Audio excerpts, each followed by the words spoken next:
People are leaving high school with broken self-esteems and self-images and body images. And so what are we meeting? Two broken people out here, and we want to make sense out of life in a term called love. At 25. At 25, That's at Marvin. 21, at 20. And you see, it takes away a lot from you without your knowledge, because you're now in a world trying to prove things that you used to prove at home. By the time you're getting to 30, you're a very, very, very, very tired individual. Like someone, especially from the Gen Zs, I feel for them, because again, with them, exposure to social media also just continues this thing. mess So, it up, yeah. hey, you know, you're like, I am not gonna be anything. Look at the way people are flourishing. So we keep deducting from self. By the time you're getting to a point of even meeting people or relating with people, you have nothing to give. So many people are choosing individualism because it's a simpler option. Safe. I don't have to deal with anyone's emotions and feelings. At least I know my own. At least I know what I can handle. Then there's actually accepting the reality of you're actually worthy of who you are. And that's why I bring it out, to let people stop thinking that I think I'm worthy. Why are you thinking? We You were are. all born worthy. And what now brings the difference between our self-worth is the person with high self-worth and low self-worth is the value you place on yourself. And what are these values we're talking about? The core values that I was saying there, that we were never instilled. We were supposed to be given honesty, love, self-control, maybe as part of the values. I'm just stating my own. And they were never given. In fact, they were all violated. Kula lala soma, kula lala soma, osha vyombo. Soma. Exactly. So now...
Ladies and gentlemen from the north, east, west, and south, welcome to Kenya's most mature podcast. This is Lessons at 30. With Dr.Ofweneke, my name is the Eagle himself, the Duke of Kakamega. Dr.Ofweneke is my name. And of course, I just want to send a big shout out to each and every single person, the new subscribers who keep on joining the Lessons at 30 family. Manze karibuni sana. This is home. This is class. This is the only podcast whereby you have to start watching it from the first second till the last second with a pen and paper or that note application on your mobile phone, because we just be dripping lessons from the beginning until the end. Thank you so much to those who watched Peter Nduati's podcast, and we talked about matters about management, matters about being a chairman, matters about being a CEO, starting up a company, and it was just about being a go-getter general, ladies and gentlemen. Of course, thank you so much, nashukuru sana. Those ones who are cutting the snippets of the episode and spreading them across social media on TikTok and Instagram, asanteni sana. To the bloggers that keep on cutting the show as well, maze asanteni sana. This is where we are not selfish when it comes to knowledge and wisdom and information. Ladies and gentlemen, today I bring another very interesting guest lecturer on Lessons at 30. I have been an ardent follower of our TikTok page for a long time, and I just thought one day, you know what? This lady carries so much grace and wisdom and knowledge that this generation just needs. Now, if you're sitting there and you've always thought probably you have a katroma, including me, Aki, Leo, guys, if you see me cry, mimi mukwa oji, mimi msi wa ghetto mtu wangu, mimi si wa Yolo Diki Beach Sharks, lakini kuna leo nimelia. Ujue nilikuwa na daktari, mzee ameni chokonoa. Alright, so ladies and gentlemen, today we'll be hosting the one and only psycho spiritual. Yes, psycho spiritual doctor, Dr. Miss Njumbi is going to be our guest on the show today. But before we do that, ladies and gentlemen, remember, on the 11th of April, live at the Golden Ice Runda, it is the official Luya reunion of course, the Sukuti Fest. Make sure you get your tickets right there. Without wasting time, I don't want to take too much of your time. Subscription is right there. Remember, for every time you subscribe, make sure you share so that somebody else gets to join the Lessons at 30 family as well. Let's get straight into the conversation. How are you? Welcome on the show. Thank you very much. Karibu Thank you very sana. much. I appreciate it. The reason why I was stammering a little bit is because that is the most interesting title I've heard of late. Spiritual doctor. Yeah. How do we get to merge psycho and spiritual together? At what point? Because most of psycho doctors don't really align themselves with spiritual matters or religious matters. How do we get to merge these things together? First of all, thank you for having me here. You're welcome. Yes, I appreciate it so much. You've been planning for such a long time. Yes, you're welcome. And I think for me, the psychospiritual doctor came about because I realized that psychology has been looking at spirituality as something that they are such apart, maybe things or doctrines, but actually psychology is trying to catch up with spirituality. And I think even in our conversation, you'll get to see how some of the things that we do in psychology had already been said or have been described in the Bible, in scripture. So I realized that it's not a merge. In fact, it's such a huge mix. And so many people get to heal in therapy, but then after that, they become, a menace. They are arrogant. They're self-righteous.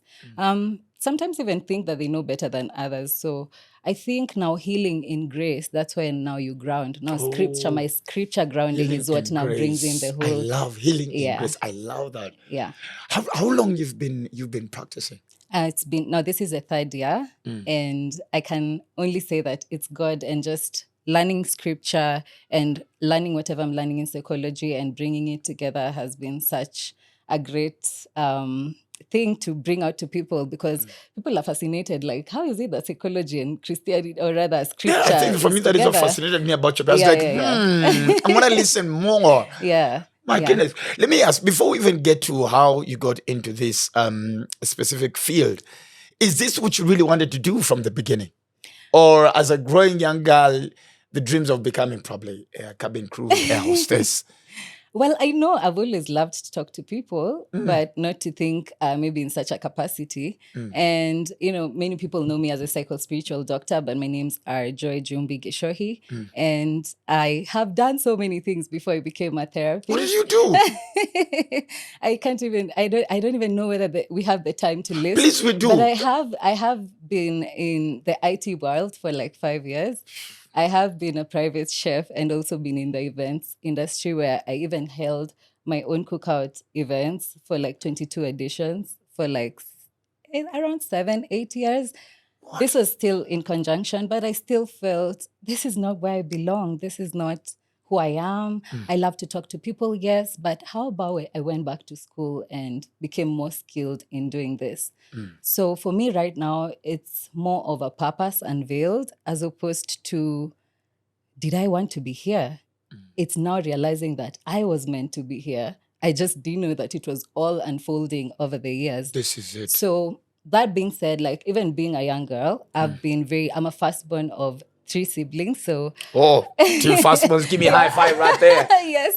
So, we'll talk about that. We'll also talk about that. Yeah, so grew up in a household of 5. My mom and dad are still together, very much alive. I love them. Mama, we made it. Daddy. Shout out to all of you. Shout out to mom and dad watching from home, on the phone, whichever place. Yeah, so a very... a beautiful home, nothing really much going on there. But my mom was also a VCT counselor. So I think the interest maybe sparked maybe from around that time.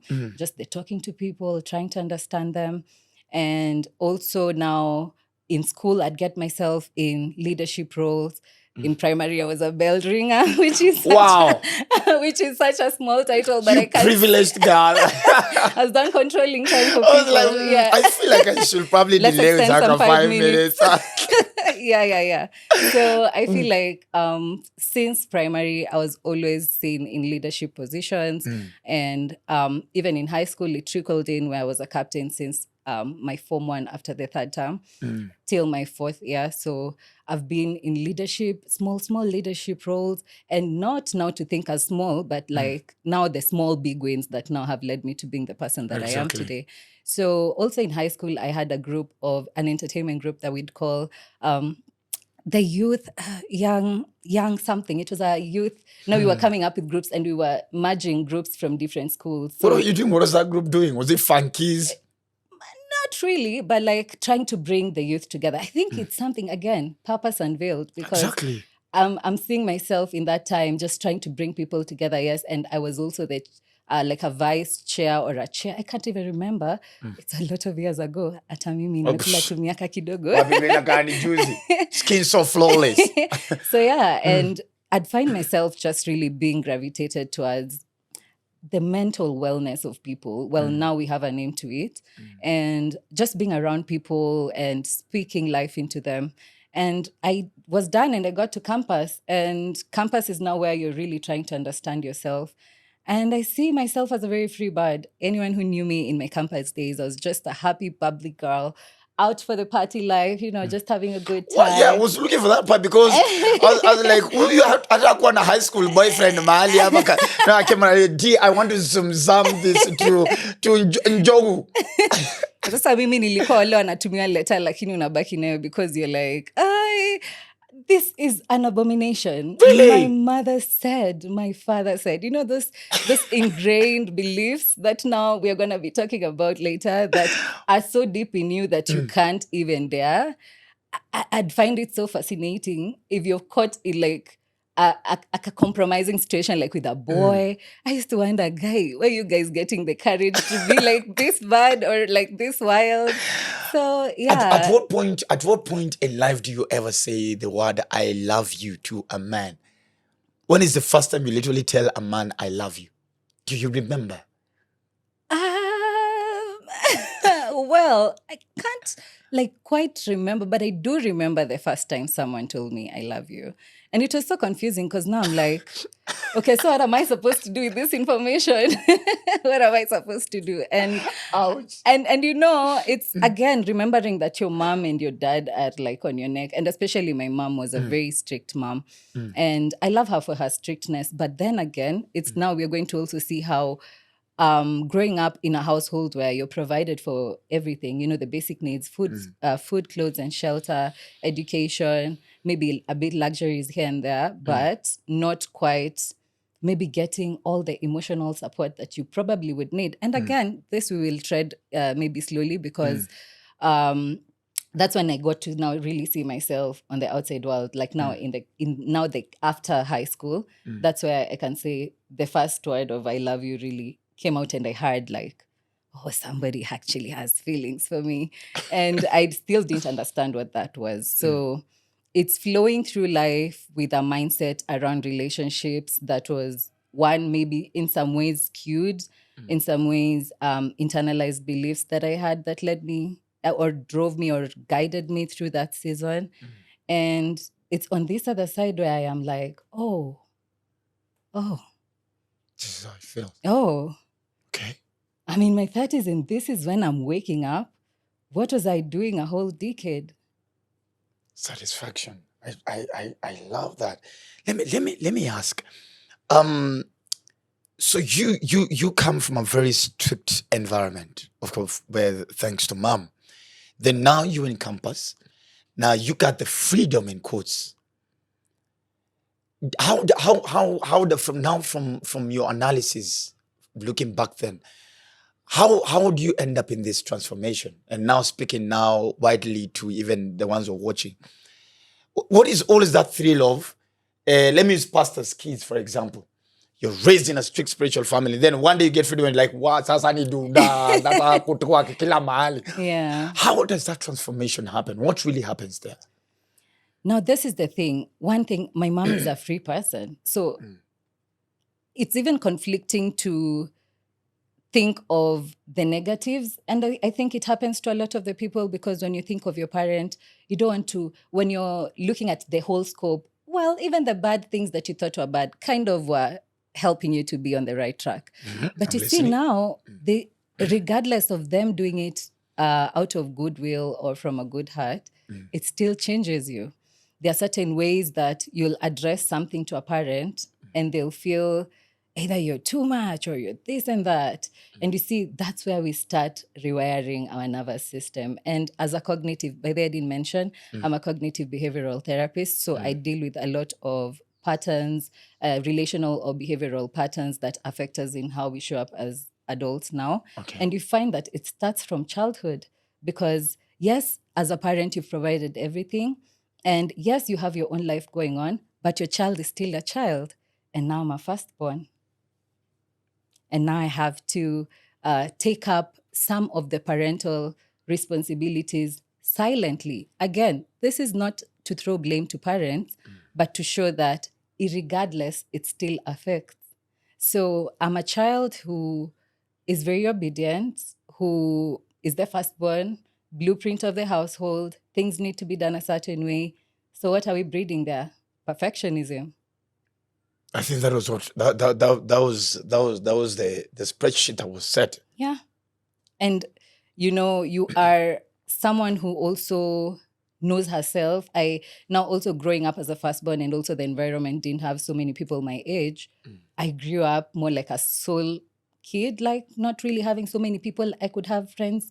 And maybe the one friend that I had at some point, we weren't also so much of good friends. So it's a season where you don't have people to really be friends with and grow with. So the only time I got people my age was in school, or maybe hang out with my mom. And you see, now there's also now this dynamic of now when parents, and especially with their firstborn daughters, where the mothers don't know that this is still my child, and somehow they find relief to give for you to be their emotional, maybe safety. And so you find growing up, you're too aware, you're too alert, you know so much. And it's not that it's a bad thing. You just had to. You're the You had first no one. option. Let me ask, Doc, why in a higher percentage? I have studied, I have seen it. Was it that firstborn daughters and their mom and always have a very interesting relationship? It's more of, I don't want to use the word hate. It's more of a love hate kinda. Why is there always such a very strange relationship between a firstborn daughter and the mom? I'll answer that. But let's first go back to where I'm in campus. Okay. And now and I think every person in that age from 20, give or take 25, that's an age of self-discovery. But no one was ever taught to have their own trust systems. People are leaving high school with broken self-esteems and self-images and body images. And so what are we meeting? Two broken people out here, and we want to make sense out of life in a term called love. At 25. At 25, That's at Marvin. 21, at 20. And you see, it takes away a lot from you without your knowledge, because you're now in a world trying to prove things that you used to prove at home. Now, this takes me back what you are asking. So now growing up as a firstborn and having to make things be a certain way, there's a people-pleasing tendency that comes in. And one of the trauma responses that I really like to talk about a lot, because we have the fight, the flight, the freeze, and the phone trauma responses. The phone trauma response comes Please take from... us through them. Take us through them. Okay. So the flight trauma response is a trauma response that comes with aggression. Like maybe you grew up in an aggressive environment, parents fighting, chaos and everything. You get into a relationship or in friendships or how you relate, you don't know how to have a conversation without like being yelling or physical or even acting out. Or flight trauma response, which is more of a withdrawal trauma response. So you had a lot of neglect. Maybe you're going to a parent, hey mom, nimepass exam, and they're like, wewe unanisumbua, Dad, I hope you're watching. I once bought a keyboard. I wanted to sing to him. I can slap. Oh. Wait. You're a class 8. You're a candidate. Why are you buying keyboards? Dad, you killed my singing career. And that's why we talk about these things, because I'm helping to redefine what trauma has mostly been considered by the outside world. Not many people have this information. And so when you hear trauma, you think this person has to be paralyzed or it has to be a big accident, but it comes from such a thing. So as an adult, because now as a child, you realize giving your concerns always meant either dismissed feelings or minimized or expressions, then let me withdraw. So as an adult, when conflict arises in that relationship, what makes you think you're not going to ghost this person? What makes you think you're not going to keep this person on red? So these trauma responses do show up, and they are so much attached to how our nervous system was wired by our environment. And then we have the freeze trauma response. And this one people don't think is so real. And maybe I can give an example. You're in your house, and let's say from Friday to Sunday, you don't need to do anything. I think we can already give the state of the house. Socks iko tu pali uliacha. The cup is still where you left it. And it doesn't mean you're lazy. Let's maybe even go to the closet. Maybe your clothes are clean, you're a neat person, clean person. But just for this particular moment, if someone came and saw you, they wouldn't even understand. It's the freeze trauma response.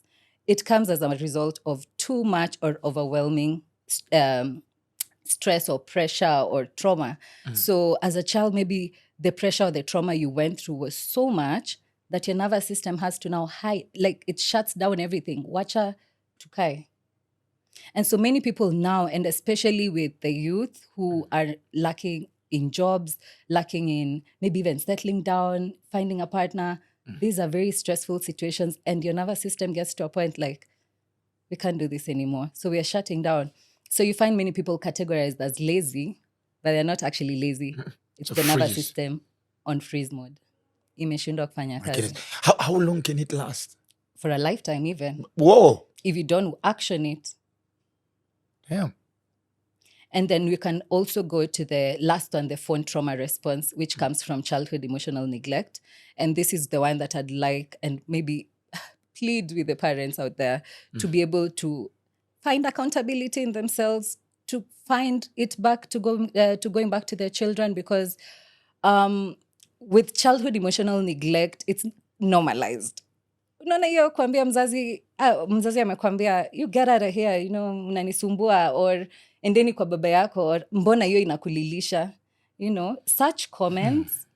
Those are the ones that now people are bringing to therapy. You find someone being just because the mom said they're not enough, or at some point they were told wewe hutawahi kuwa anything, and that system rewired everything.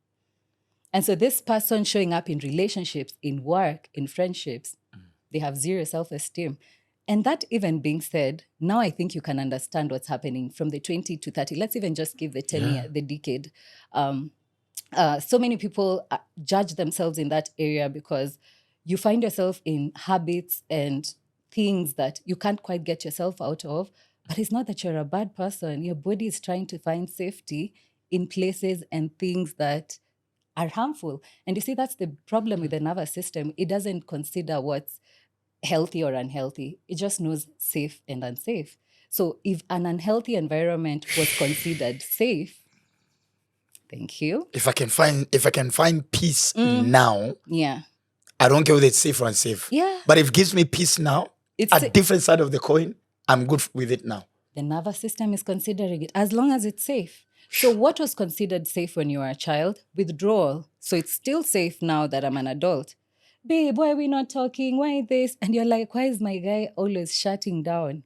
That's all his nervous system knows to consider safety. Why is he always lashing out? That's where it finds safety. So it starts with now us even redefining what our safety spaces really are. What is our safety space then? We redefine them. And we'll continue seeing it as we're even getting it. Tuko hapa after campus bado. You know, you already, I don't know about the ones who are watching. Kuna mali umenigonga mbili na nimenyamaza tu. Kuna mali I'm like, oh my God, that was me. Oh, Jesus. Because when you talk about self-esteem, I remember, and I'll never forget her name. Nervous system. I'll never forget her name. Florence Kilimani Primary. Oh, yeah, Florence. Florence, it was in the middle of a group of a lot of us. We were in class 7 and we were about to go for a walk to the mall. We were almost like 10 of us. And my boys knew I had a crush on Florence. Then, jile vile unasukuma katikati tukiwa vijana. Unaambiwa ingia. And so they told me to Florence. And then I told Florence I like her. Then Florence tells me, have you seen your ears? Have you seen your dental formula? And have you seen the shoes? My dad had a tendency of buying Sahara boots. Zake na zangu. Have you seen your shoes? Do you think you and I can? Doc, tuko na stay Key Beach. They'll tell me to Kilimani Primary. But that was the longest walk ever. Yeah. And I was like, my ears.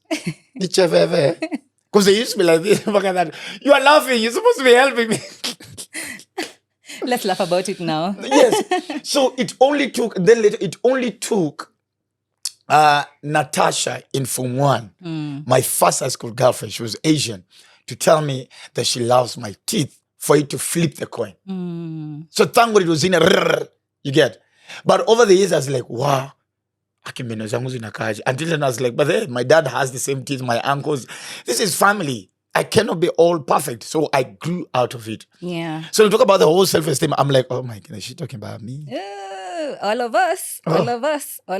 And you see, that's the thing. Again, these were normalized things that even the way our parents used to call us, or sometimes name calling was so a lot with our generation, millennials, kwanza kwenda juu. You'd find a parent is angry and they're just lashing out names at you. They're calling you out there. And you see, the problem is there's no repair after this rupture. There's no, what I said was wrong. I think I was angry. No. Ukitiwa sapa ndo unajua we're friends. Ukiambiwa vaa viatu tunaenda, you are reconnecting. So our nervous system never got to really understand repair. And that's why we even struggle in relationships to repair, because we were never taught. Again, Dr. Ofweneke, these are skills we have to learn. These are skills we needed to learn when we were younger. You grow up in a household, you never have autonomy. Kila kitu inakwanga structured, right? Hey, you need to do this. Wear these system. clothes, wear this, do this, go to school, do this, do that, do this. And now after 18 years, you want this person to make the right decisions? From where? They never got to learn how to make decisions in the first place. They never even got to trust their own decisions. Are you saying it's actually abnormal that we actually miss nguo za Christmas? Because it was part of the system.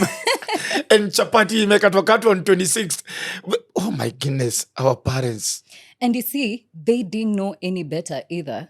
So that's why I introduce grace a lot in my sessions, or even when I'm talking to people, because we can't undo that heart and leave it empty. We have to fix something there, and it can only be grace.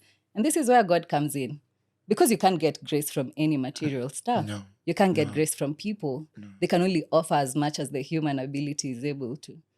So now when you're in when people in this age of 20 to 30, or maybe even beyond, sometimes it can spill over, are in the drinking, the partying, there's a lot of judgmental eyes in why these people are doing this, not knowing it's just their bodies trying to find safety. They have an ingrained belief of from somewhere that they were told, maybe you'll never be this. Ukiendelea kulalalala hivi kwa nyumba ya huku, na kwa bwanako si utakuwa unalala sana. Sasa kama ujui kupika, bwanako atakuwa anajua nini? So what do you think this girl is doing when she's trying to look for someone? Every man is going to be a husband. Well, Jukila relationship, they are looking at it from the lens of, you're doing these things for marriage, for this. As a man, you need to be a provider. You need to do this. You can't cry. Why are you expressing your emotions? Why are you in the kitchen? Ingrained beliefs become internalized beliefs, become our core beliefs, and that's what we are being driven with. So now you want this man at 35 to be cooking or helping you around the house, and he's never done it. And to even add, the worst part about it is they don't even have the skills around it. And the socialization and the culturalization of certain things that we live by as gospel truth is what has led us to be in this situations that we're in, that we don't know how to relate with people. And now we're in the era of cutting people off because it's the easier way out. I'd rather run away than Guilty. having to Me block button. My assistant will tell you. Hakuna mtu anajua kublock. Ati you somea me on my phone. That has always been my theory. You somea me on my phone. You shout on my phone. Yeah. Mi sina time ya kusort. Let's move on with life. Yeah. And you see, again, it's the easier way out. What would be easier earlier? That mimi staki, and you walk out the door and you go ufure, and because your mom is not going to come and bembeleza you, si utabaki umefura, ukimaliza kufura utarudi.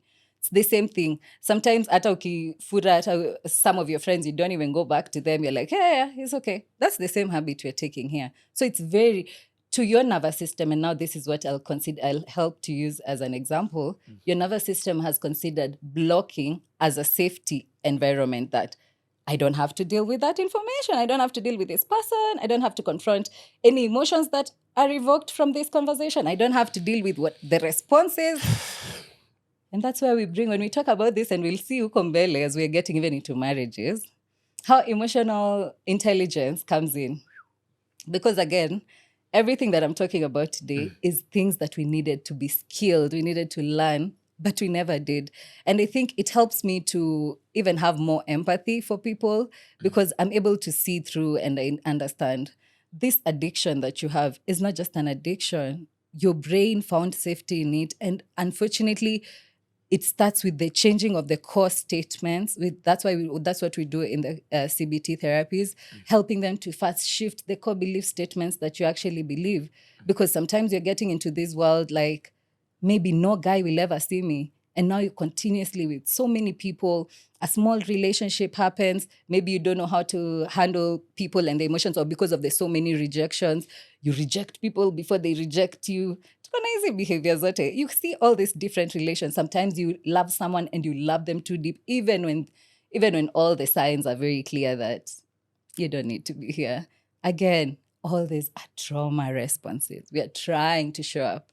As women, sometimes we struggle with rest.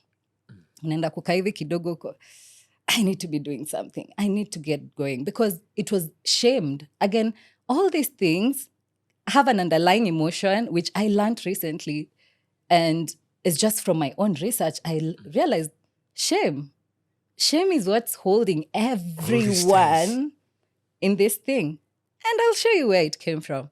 So now we're in campus and people are trying to figure themselves out. It's broken relationships after broken relationships. And now you're done. You're getting into the world of work and you present the same kind of behaviors even at work. Maybe your boss is talking to you a certain way. They put you down because of a certain comment. Again, we didn't learn emotional regulation. We didn't know how to handle our emotions. So kila kitu ina happen, inatugonganisha left, right, and center. By the time you're getting to 30, you're a very, very, very, very tired individual. Like someone, especially from the Gen Zs, I feel for them, because again, with them, exposure to social media also just continues this thing. So, now you're like, I am not gonna be anything. Look at the way people are flourishing. So we keep deducting from self. By the time you're getting to a point of even meeting people or relating with people, you have nothing to give. So many people are choosing individualism because it's a simpler option. I don't have to deal with anyone's emotions and feelings. At least I know my own. At least I know what I can handle. So now we're getting into the 30s and now we're like, haya, masaa inayepita, Dr.Ofweneke anafika nyumbani, kwani kamtu, hauna mtu, hauna... Kwanza leo nimelala hiyo nyumba solo, nikajiuliza maga inie, kai torotoe na thina, what is happening? And you see, now we are getting to 30 and we are trying to find mates. And it's difficult. We have guards beyond the Tower of Babel. Juu vile tumetengeneza guards that to protect from all the things that we've gone through. And these are not things that we even should have gone through. We went through all that because we lacked boundaries. There were no boundaries at home. Did I show you that? Yeah. Nyumbani hakuna boundaries. At you want room for your space. Which one? Nyumbani, in my house. Ni bed sitter, ni single room. Which room? Which room? Na hata kama ni 5 bedroom, hii nyumba ni wewe umejenga. So there were no boundaries around our conversations, what we wanted, what we liked. Our parents never used to want to respect it because for them, again, this is what we call intergenerational trauma. That this is not something imeanza na wazazi, that even the grandma and the great-grandma and all the previous generations carried certain traits down, both behaviorally and relationally, and let alone, let's not even go to the genetics that maybe other people can be Are there exposed traumas to. that are genetic? Yeah. Really? Do you know trauma can be transferred genetically, even like through physical harm? Like you hear a pregnant mom is maybe beaten up, the child is likely to get literal trauma from the from the physical aspect and also emotional and psychological aspect. And akondani, so that's how it can get that deep. And so now imagine people who have also other other disorders, and then now they're exposed to mental health disorders. That's why wengi wao, an outlet is required, and mostly it will be drugs, addiction, just some self-harming and self-destructive behaviors, because again, we have a very weak foundation about ourselves. We have no self-concept. We don't know who we are. We don't even think we are worthy. We are thinking about being worthy as opposed to knowing we are inherently worthy and we are worthy to. Wait, Doc. Wait. You're saying something very deep. That there's thinking who you are. Then there's actually accepting the reality of you're actually worthy of who you are. And that's why I bring it out to let people stop thinking that I think I'm worthy. Why are you thinking? We were all born worthy. And what now brings the difference between our self-worth is the person with high self-worth and low self-worth is the value you place on yourself. And what are these values we're talking about? The core values that I was saying there, that we were never instilled. We were supposed to be given honesty, love, self-control, maybe as part of the values. I'm just stating my own. And they were never given. In fact, they were all violated. Kula lala soma, osha vyombo. Exactly. So now as an adult, where are you getting those values from? So you need to have a strong value system. And that's why my values are from the Bible, because they're real. If I say I am beautiful, I'm not just saying a worldly statement that it's backed. I am beautiful, I am worthy, I am smart, like we are told, do your affirmations. And that's why I do daily affirmations from scripture, because it's the living word of God. And when I say I'm beautiful and wonderfully made, that's the word of my creator, the person who created me. It's scripturally backed up. Yeah. And not just scripturally, because I also believe the person who created me, the being God who created me. So why should I have the doubt?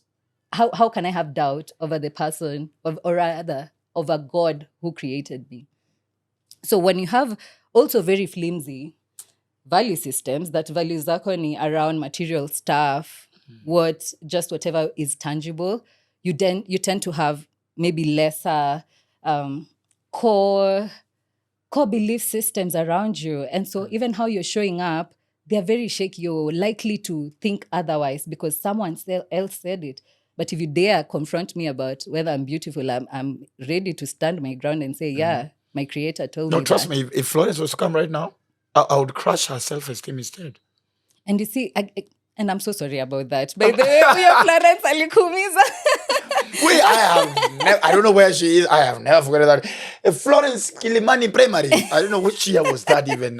202 or whatever, 2002. Yeah. Whatever, man. And it's so sad because, again, when people are saying these mean things, for them, it's coming from somewhere that is either frustration, a pain. At that point, the logical mind is not in play.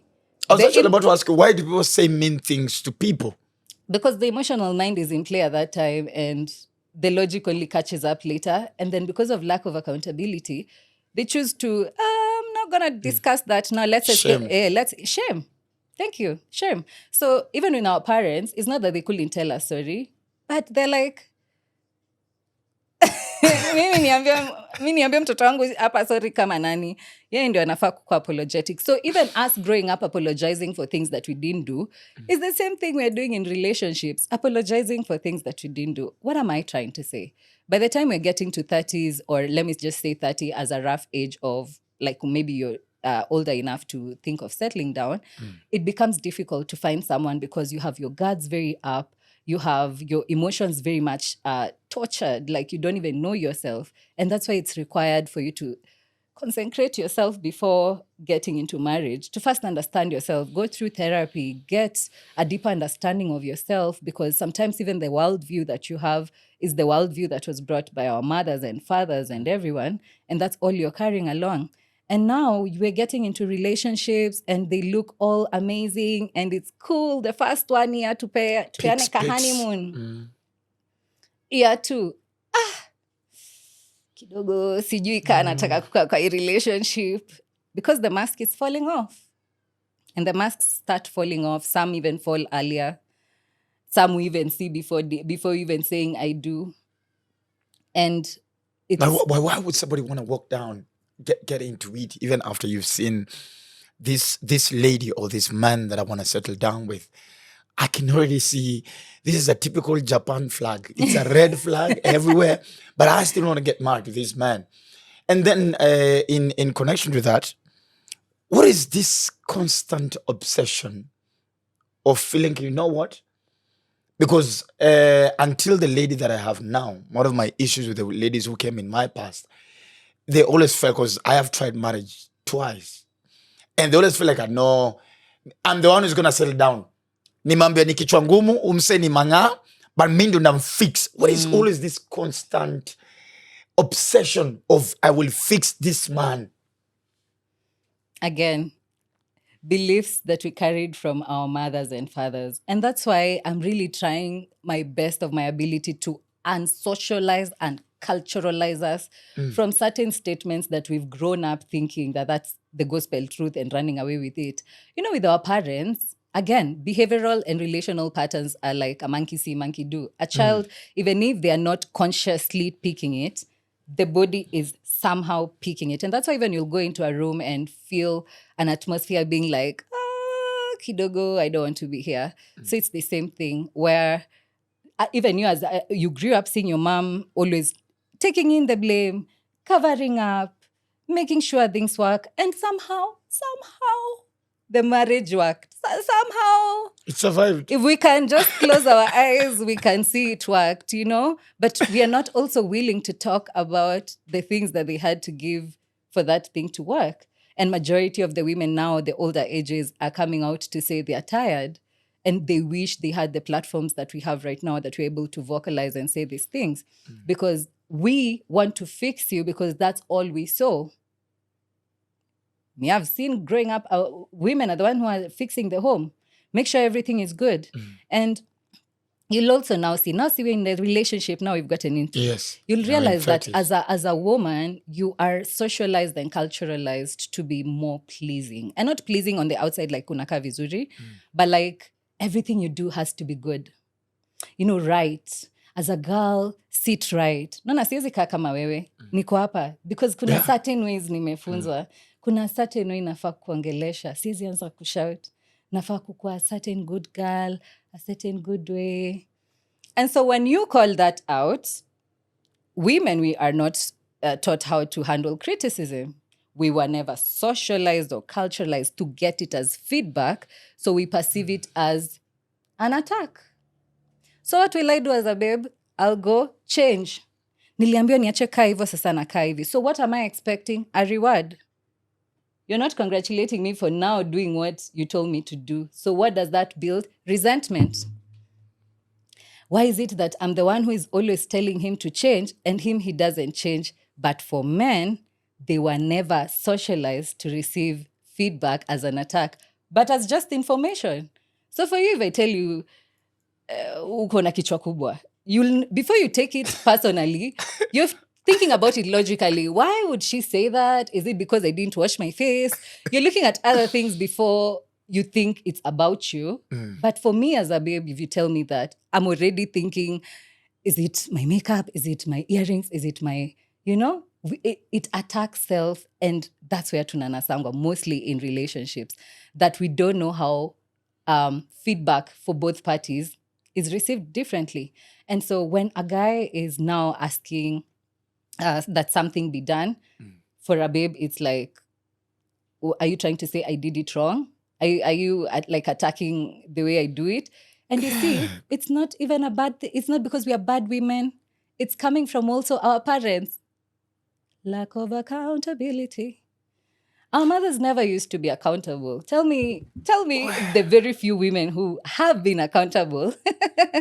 And then we can have that conversation. But most of the time, even to us as children, there's no accountability, not even to the husbands. And this is a very bitter truth to have a conversation on. That men in those ages walivumilia tu. Unajuanga ile unaona shida yako na unasema acha tu nibaki na hii yenye najua. Ni mama yako. Unajua vile mama yako anakuwa. Unajuanga venye mama yako anakuanga. You talk about this and I'm just smiling in my head. The other day, I think around a few weeks ago, I was celebrating my birthday. And so I had a couple of friends and my soon-to-be in-laws and my friends. We were in the house with mama. Then we laughed about this. Kuna day alipika chumvi ikapita. Then the biggest, let me tell you, the biggest examination ever in life, and I'm pretty sure it's for all men that are listening, is how do I tell mama? You know me, I can tell Mavo. Mavo is the gentleman behind this camera, our director for the day. Diaji umepika nyama choma na chumvi imepita, acha upuzi. And you're like, nini. Ucheka pilipili, we move on. I had to sit down and look for the correct words of how I'm going to tell mama, but the chumvi imepita. So I had to use my comic advantage, and I told her, hey, baby, a lot. Hey, baby, a lot leo kwa hii nyumba. Where? And you see, it's so funny because however much you're trying to make it sound funny, Yes. even where I am, I'm like, baby, a lot. Baby, a lot. What are you trying So to that's say? all chumvi. So thank God, and that's why I really love this conversation we're having, whereby we're balancing grace and psychoanalysis. Thank God, because both of us are really, really saved and deep into the word.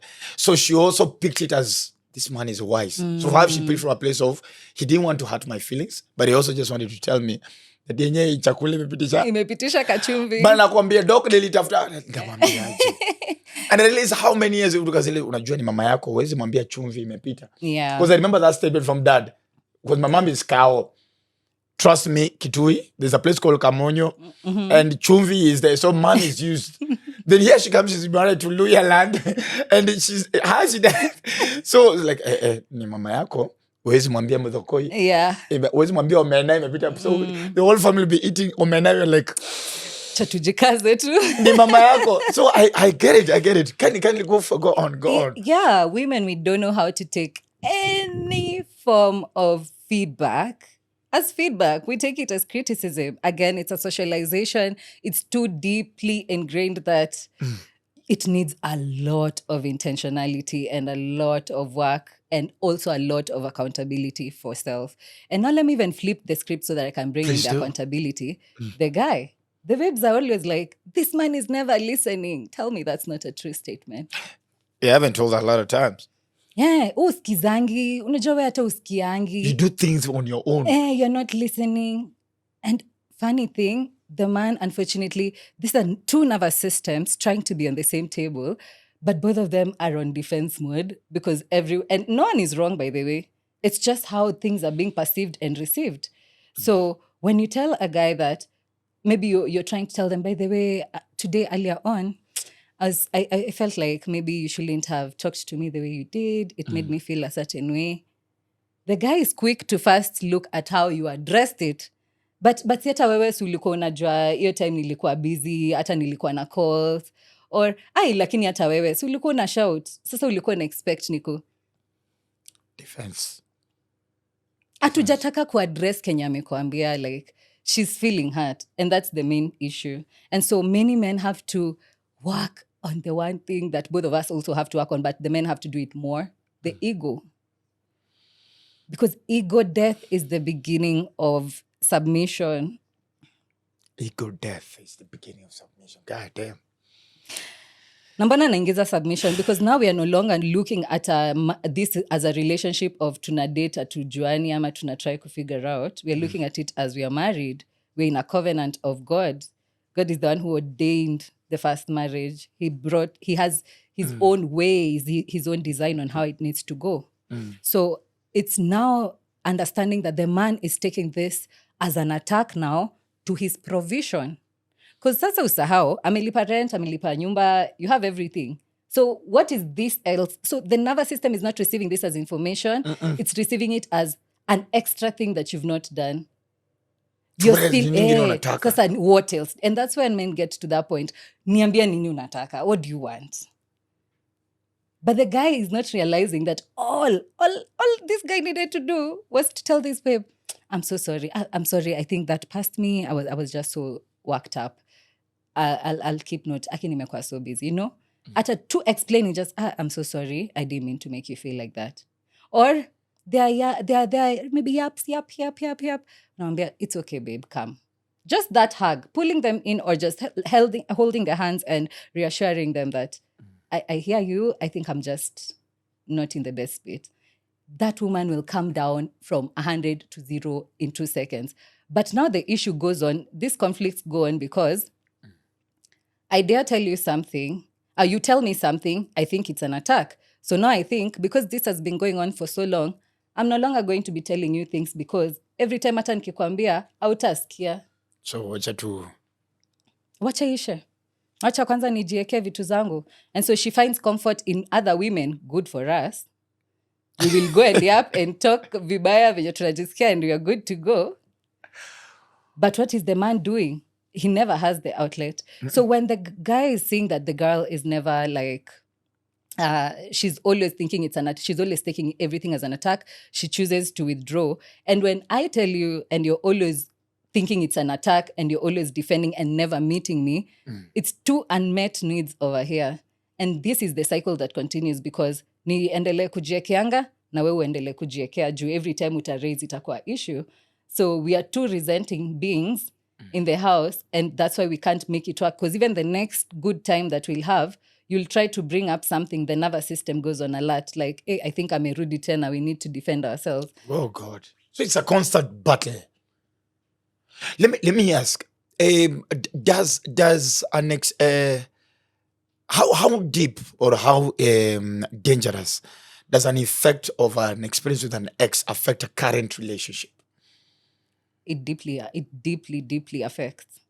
And that's why it's required that you have worked on yourself. You've worked on parts of yourself. Again, when you're breaking off with someone, you'll realize after some months, it's no longer even about the person who hurt you.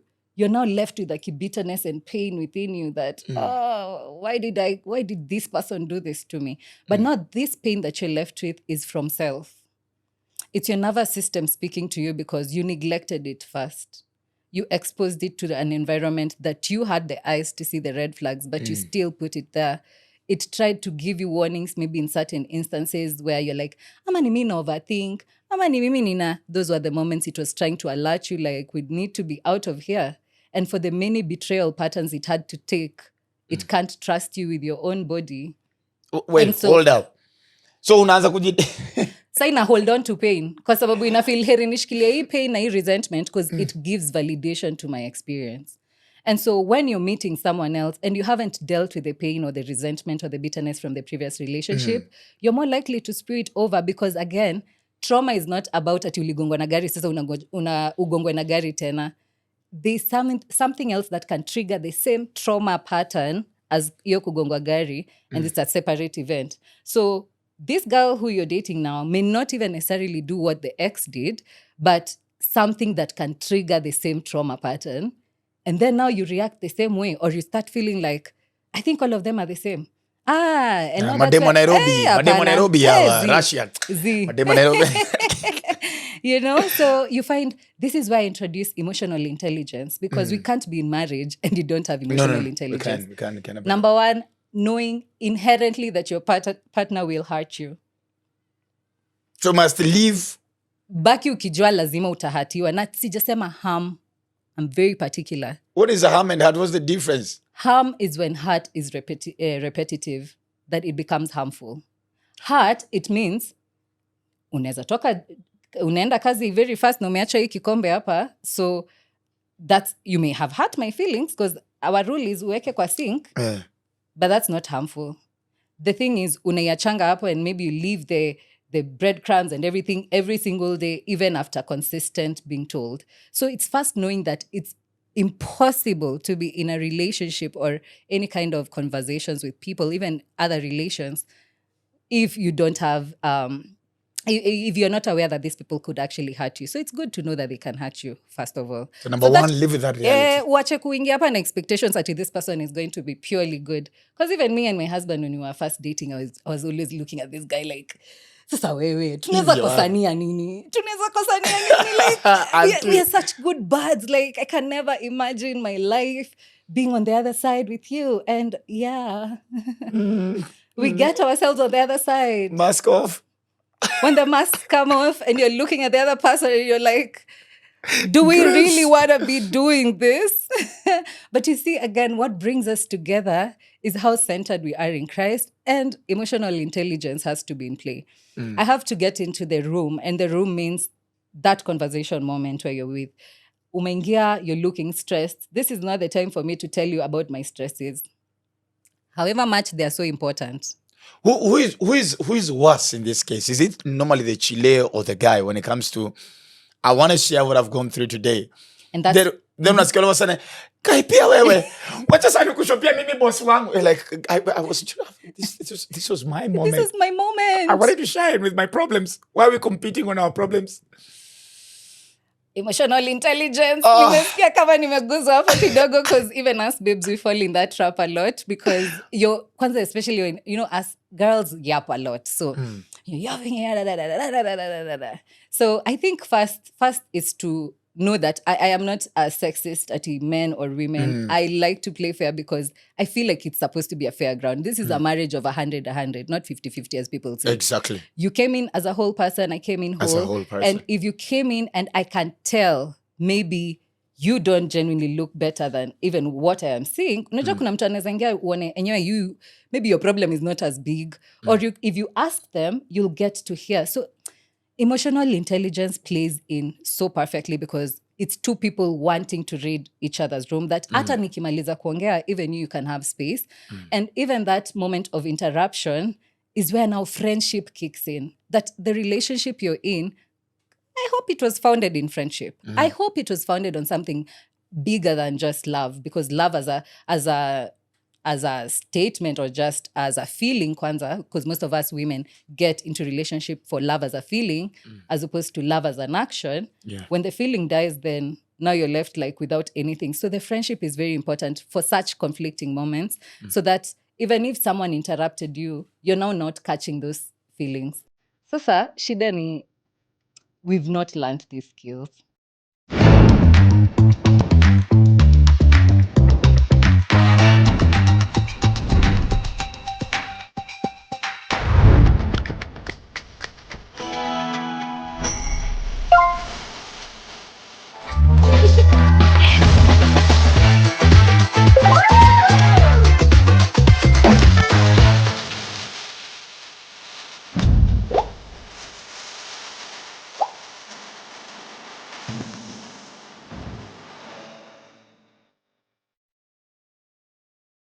These skills.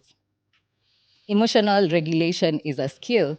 I have to practice so many times that I can listen to you without interrupting you. Something that maybe you may say women are flawed, but sometimes men are flawed. So I can't really say who is who.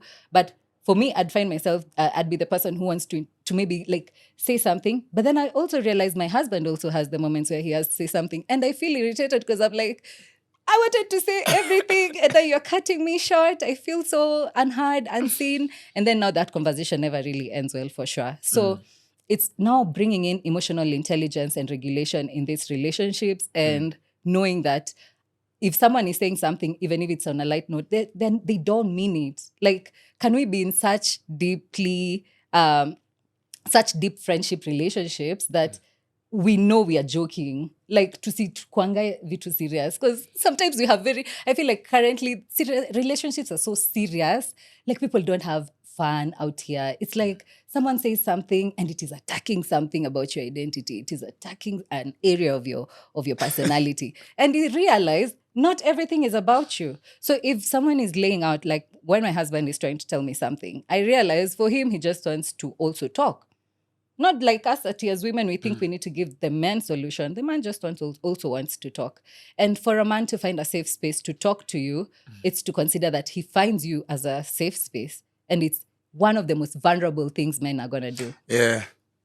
So when you get a man talking, it is the one time to ask that moment of self-control. Toka kwenye uko ukuje ushikilie mdomo, because I am about to speak in the middle of him speaking, and you allow him to speak. Once he's done, you'll realize that the other person has capacity to listen to you, and vice versa. If you get home and your wife is there, mtoto wako pale, nguo, vitu, everything is everywhere, it's not starting to ask ati, chakula iko wapi? Ni picking up where you're seeing things are. So again, when we're talking of relationships and trauma, people don't know how to show up for each other because they have certain patterns they've been linked with, and there are certain ways that things also used to run in their households. Umelelewa kwa very firm, culturally firm, maybe household. And this is where a man does nothing.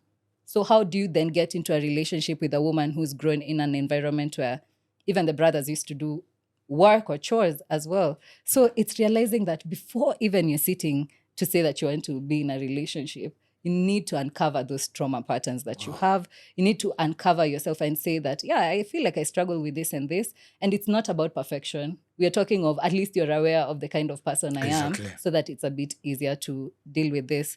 And this is where I was going to bring in accountability, because let me show you how accountability imekuwa such a big thing in our relationships. Like for a man, he lacks accountability to acknowledging or reassuring the girl whatever, with regard to whatever she was feeling. Like, hey babe, nina feel kama venye ulikuwa unaniongelesha, it didn't quite sit right. Instead of first wanting to attack and tell her it was the timing, it was the tone, it was the this, it is reassuring those emotions first. That is what is going to help to calm down that moment.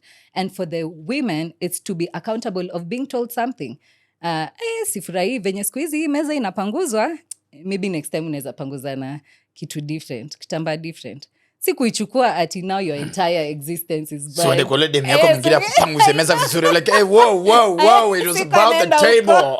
It was just the table, guys. I don't know if there's another woman wiping tables. I know. we get irritated. Unataka isikuwe na chumvi, kesho na kuwekea kachumvi kadogo hivi. Ndio usikie vile utasikia. Ujiongezee ingine. My God. Why is it, as we almost wrap up, why is it that the first, as we talk about accountability, why is it the first thing you guys ever think is, if I complain about something, is because there's another woman doing it better? Because that's always the first response.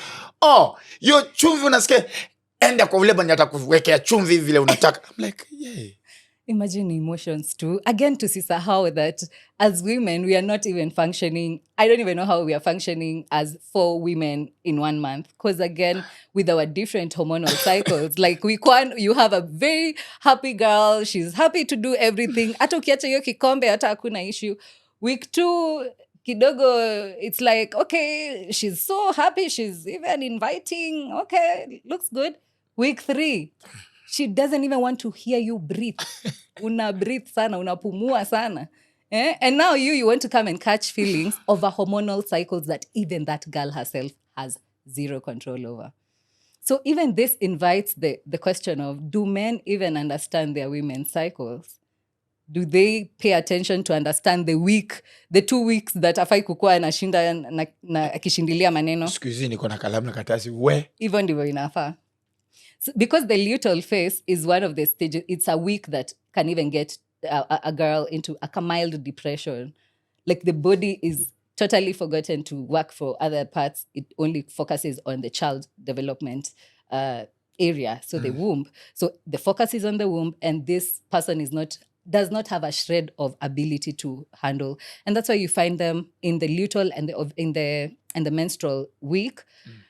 Girls are very emotional. like they can be easily attacked by something small. Kitu tu ndogo inakuwa such a big deal. It was a small conflict, but it blew up. So when you start realizing the conflicts are coming in, start asking yourself, calendar, tuko Leo wiki ni lini? gani? Hiyo application inasemaje? Inasema aje? Juu probably nyi wawili hata hamjaelewa until now the menses come, you're like, oh, now I understand why last week was so crazy. So it's... Can I ask a question there?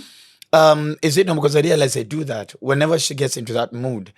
First of all, men get into a very guilt. We get into a guilt mode of, have I done something wrong? All right. So at times we forget that he need a wiki. Yeah. So I'm like, what? So we'll start following you around the house, calling of you. Are you okay? Are you okay? Because I'm trying to bring out the makosa. Just tell me what wrong have I done, because I can't stand this. And the moment you keep asking, are you okay? Are you okay? It's like, can I slam this phone on the floor? I'm trying to be caring. Oh, and if you don't ask me, why are you not caring? That's a woman's emotions for you. Mnamjipia. But juzi nimemfuata kwa hao. But what she did was, she collected herself and went to her house. But she just left. I was like, I'm here trying to. So nilirealize nimemfuata jikoni, nikamfuata bathroom, nikamfuata kitchen, and are you okay? Have I? Unashinda ukiniuliza, si nimekwambia niko sawa. Then nyinyi unajua mmetuzosha pia mkituambia mko sawa ndio kuna noma kabisa. No, that's, again, emotional intelligence comes here, because even you as a woman, now you become conscious. Again, we are talking of, these are patterns of before we had the knowledge, and now we've shifted on this other side where now we are aware to know, kumbe there are other factors that could actually affect us. So it's for you even as a woman to have that emotional intelligence. That's why I'm bringing in accountability, because hakuna vile tutakuwa ati, wewe unajua vizuri you're in a bad week. Now you want to make the whole house become a bad house, like a bad atmospheric house. So it's for you to call yourself back and say, oh, I think I'm in that week, and I may lash out. So it's communication. This is why you're just, I feel like this is the week. So if you see any reactions, just know, at least the other person is able to understand. But also it comes from a point of also the man who is willing and concerned enough for this person. Because you find many people are in relationships with people that they love, but not people that they like. So,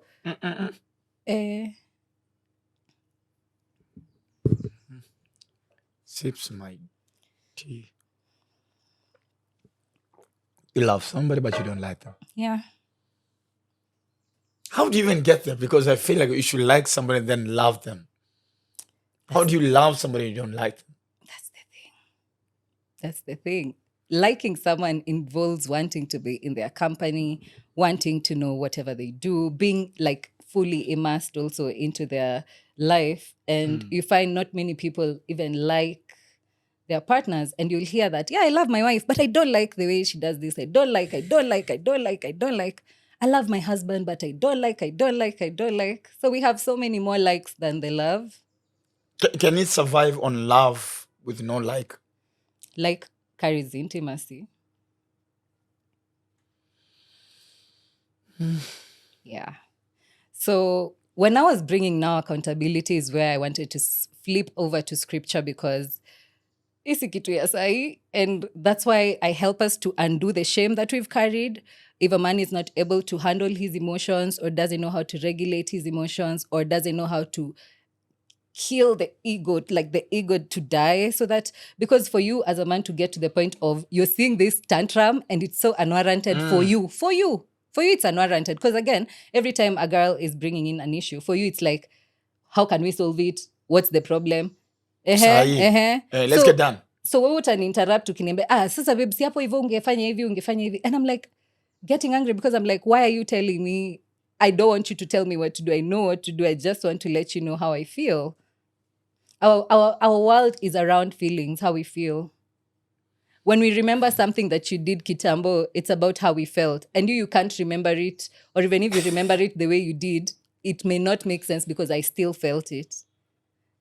It's now, it goes to the point of, are you willing to just get to that level and tell her, I'm sorry, I made you feel that way. Even when in your logic, it makes sense. Because again, for many men, it just never makes sense. And I understand it because we've had these conversations with my husband so many times. And we sit down, I'm like, but you're not getting the point. Like, I just want you to see it this way. But he's like, this way. And I get him. Now I get him. It's because he's wired to solve solutions. His brain and even culturalization and socialization is to action, do, There's a get problem, it solve it, done, let's get down, let's get move to the it next one. done. Ukiwa kijana mdogo, fence imeanguka, it used to be done. Yet everything involved feelings. So sasa, it's the same thing. When you try to tell me something, I'm just thinking, why are you cutting me short? And I wanted to tell you. So it's you being accountable enough to say, oh, I'm sorry, I cut you short. Maybe proceed. It calls for ego death. Ego death comes with a lot of accountability. And the ego death is cutting across both genders, the male and the female. If this relationship is to work, by the way, because even females have their ego as well. And I want to take us back to the story of Genesis.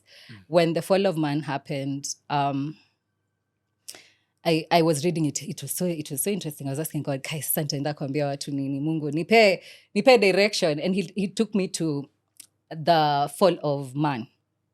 And when in the Genesis 2, God is creating even the animals and presenting them to Adam. Like we can imagine the relationship that God had with man at that time. They were boys. Ndio hata ni boys. Ni boys kwamba Like enda unemu. unaonaje hii lion Inakaa poa, hebu ipatie jina. Unaonaje utaitaje, you know? Lion, exactly. So they had a very, very, very tight relationship that after and that's why he was told, after wenda uko tu kwa hao animals zote, tafuta mtu wako. If you don't find, then and he didn't find, rather, and he said, I don't find a suitable partner. And that's when he was put to sleep and the first surgery was done. I kind of think, for me, it's like a surgery of the sorts, because, and one of the things we tend to think is that it was like a small rib, like one part of the rib was what was removed, but it was the one side of the rib that was removed from man. And then that side was patched. But the rib is one of the organs that can actually regrow. So just so you know. Oh, didn't know about that? Yeah. FYI. Yeah. Okay. Na sasa si the woman amekuja, amepatiwa, like, hey, painting. Now this is bone of my bone, flesh of my flesh. Meaning the man is the one who identifies even the kind of woman that they want. And that's why it's so unfair sometimes when I see relationships of under 25s, because but the guy doesn't even know what he wants. Even him himself, he doesn't know. So akikwambia hapa nakupenda, anaisema ndio ikae tu ku make sense. First of all, there are certain conveniences he's getting from this relationship, so kind of works. But it's knowing that it's a man identifying you, and most of the time that works a bit better. At how when you wanna propose to maybe a guy, you find most of the time it comes with a lot of humiliation or humiliation. Me, if you propose to me, I eventually, if I see you're on to me too much, I'm like, this is too good to be true, too easy. I don't want it. And again, it's God's design. It's him showing us how it even needed to trickle down. And at this point, man and woman are both on an equal space. Hakuna mtu ako above the other and below the other. All of them are under Christ. But then the serpent comes and is like, hey, ati mliambiwa you don't eat this fruit. Come on. Lisema we don't eat it. In fact, ata lisema we don't touch it. Juu tutakufa. And then the serpent is like, you'll not surely die. But a knowledge. And the woman looks at it as like, this food is good for food and it's pleasing to the eye. And ate the food and gave it to the man. And then God comes. He's like, Adam, or man, where are you? Akuuliza about Eve. Adam, kwa wapi? Like, undi boys wangu, si expect. Hey. He's like, hey, tumejificha hapa hivi. And God is like, okay, kwani nini imehappen? Kwani you ate from the fruit? It is this woman that you gave me. That thing was so quick. This one. It is this one. And then the woman is like, it is this one. What am I trying to show you something here? And this was what God revealed to me, or rather was revealed to me, that a man influences the household atmosphere a lot. And if you come, ukikuwa mtu wa hasira, ama you don't know how to manage emotions, trust me, you're going to bring chaos twice. Because the woman is a multiplier of things. You give chaos, she gives it twice. You give her seed, she gives you babies. House, a home. We know all these things. So we see it even from that first scenario, that the wife lacked accountability, because of the husband. Ako tu zile za ni huyu. But about to assume maybe the husband, and maybe this is just a random now after that conversation, like, what if the husband decided to be like pleading, like, God, I'm so sorry we did this. We're sorry we disobeyed you. We shouldn't have done this. And please forgive my wife. She didn't know. I should have done this. Let me do this. And that's why unaskianga, Christ was like the second Adam. Most of the time they put it that way. It's because now he had to come and die for us. Man, Yeah, was because the concept other. of repentance and mercy was not introduced at this point. It was too early, I mean, for it to be for it to be a concept. Exactly. And so when we look at, first of all, when man realized that they were naked, they covered themselves. So the first emotion that we get introduced to is shame. Shame. As we finish, my God. Haki. Shame. Shame And the we next have to emotion that comes when God is calling is fear. So the two emotions that have come to learn in relationships that really hold us is shame and fear, and that breeds a lack of accountability. Because sasa unaambiwa na bwanako by the way, siku hizi venye food inaiva nika kidogo ungeacha ive kidogo. You're like, shame, fear of how I hate the fact that I hate to be imagined naangaliwa hivi, and you create a certain feelings around it, and you lack accountability for it because you're like, you'll do it just to do it and please them, but not necessarily because it's what you really, really would have wanted to hear it that way. And so I think what I can say in conclusion is relationships right now could work and work perfectly, but we need to introduce emotional intelligence in our conversations. We need to understand each other's emotions. We need to understand each other's trauma patterns. We need to understand that every of us grew up in both different backgrounds, and it does highly affect us and how we show up, even with friendships. Sometimes you're overgiving, you're the only one who is always showing up, and no one comes for your gigs or comes for whatever that you do. So it can feel a bit confusing when you're an adult that you don't know how to relate with people. But I think it's more of a soul search now, where people go back to their core and understand, what are these core statements I have been believing about myself for the longest, and how can I start working on them so that even if my partner is telling me something, I stop thinking he's attacking my identity. When as a guy you're told something, it's not about you not being enough, you not providing enough. It's more like, this is something that we could improve on. So how about we take feedback that is negative as room for improvement, as opposed to attacks, and also be able to take up compliments and share compliments. Because again, not many households pia nasikianga most of the time kwa comments or in my DMs that my partner does not appreciate me. Even the slightest things really do matter. So I think it comes, and then that comes in from the concept of what you said, love and like. I mean, if I like you as much as I love you at the same time, then I throw in compliment. My mama and I have really built a very strong concept around compliments. Like, I like how you look, I like your hair, I like your shoes. Hey, you're handsome, you're beautiful.